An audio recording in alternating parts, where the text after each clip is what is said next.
현재의 한일 관계는 전후 최악이라고 하고 있지만 과거에도 일본 언론을 떠들썩하게 한 적이 있었다. 1993년에 한국에서 출판된 무궁화 꽃이 피었습니다는 100만 부를 넘는 베스트셀러가 되었다.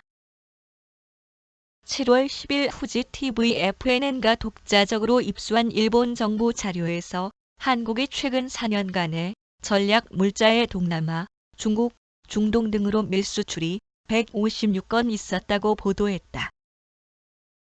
한국의 산업통상자원부가 이날 저녁 서둘러 기자회견을 열고 2015년부터 2019년 3월까지 불법 수출 적발이 156건 있었다고 인정하면서 우리나라의 전략 물자 수출 통제 제도가 효과적이고 투명성을 가지고 운용되고 있다는 반증이라고 발표하였다.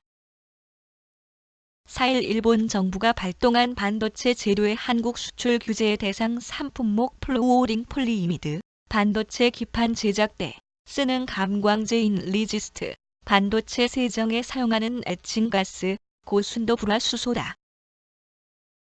한국 정부가 적발했다고 하는 부정 수출은 핵무기 우라늄 농축 제조 및 화학 무기 독가스의 원료가 되는 불화수소산과 아랍에미리트 연합 UAE 수출되었으며 역시 화학 무기 살인의 원료가 되는 불화나트륨은 이란에 수출되었던 것이다. 이러한 부정 수출에 대해 아베 총리가 7일 오전 후지 TV 일요일 보도 더 프라임에서 말했다. 한국 수출 규제를 도입한 이유에 대해 부적절한 사안이 발생하였다라고 발언, 중동을 통해 북한으로 건너간 가능성을 시사한 것이다. 한국 측은 9일 세계무역기구 WTO의 상품무역이사회에서 수출 규제에 대해 자유무역의 원칙에서 위배된다고 비판, 즉각적인 철회를 요구했다. 동시에 일본의 조치가 징용공 소송 문제 등 정치적 목적에서 따른 경제 보복이라고 강하게 비난했다.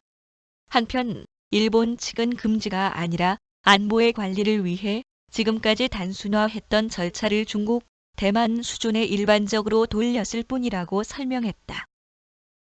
이 절차에 따르면 유럽연합 EU이 한국에 대해 실시하고 있는 일반 대우와 동일한 것이다.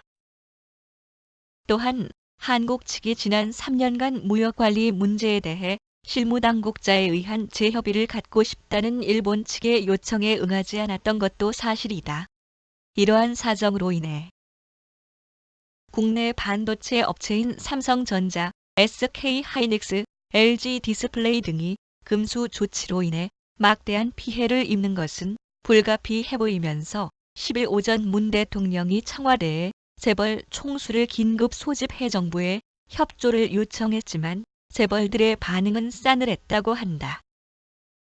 한편 참의원 선거 공시일에 수출 규제를 발동한 것은 아베 정권이 선거를 의식한 것이며 정치적 목적이라는 한국 측의 지적을 통틀어 부정할 수 없는 것도 사실이다.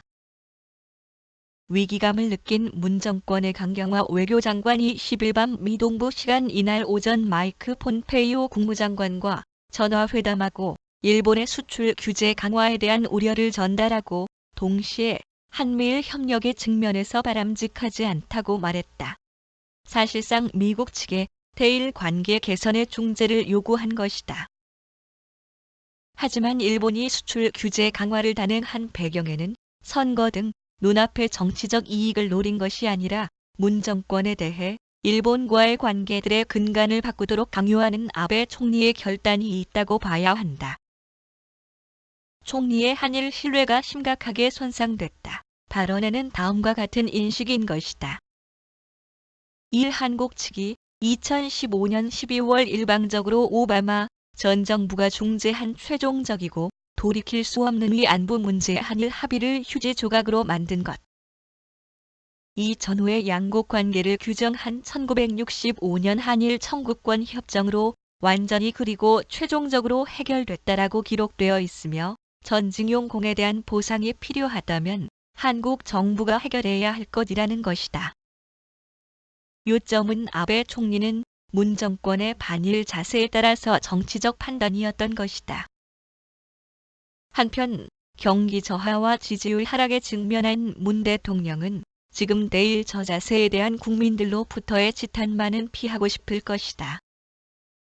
그렇다면 한국 측에 대일 양보의 선택은 없고 이대로 간다면 충돌이 발생할지도 모른다. 한국명 독도 일본명 다케시마에서를 둘러싼 사태 발생이다.